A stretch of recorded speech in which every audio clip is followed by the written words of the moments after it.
oduu amma nu dhaqqabe. Ajjeechaa Haacaaluu Hundeessaatiin wal qabatee Oromiyaa guutuu keessatti mormiin guddoon godhamaa jira.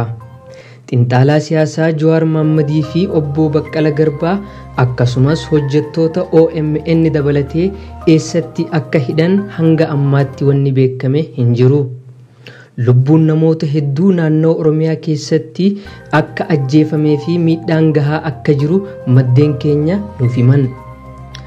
Magaalaa Adaamaa keessatti namoonni 2 ajjeefamee magaalaa Ciroo keessattis namoonni 10 yeroo ajjeefamu namoonni 30 ol akka hospitaala Cirootti yaalamaa jiru odeeffannoon arganne ni ibsa. Hanga ammaatti ajjeechaa fi miidhaan naannoo Oromiyaa guutuu keessatti tahee jiru lakkoofsaan wanni beekame hin jiru. Oromiyaa guutuu keessatti mormiin akkuma itti fufetti jira.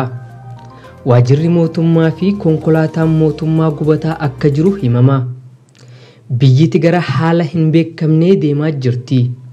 Odeeffannoo haaraa akka arganneen kan isin biraan geenyu taha. Isinis Carcar Tube akka hordoftan gamanumaan isiniif dhaamna.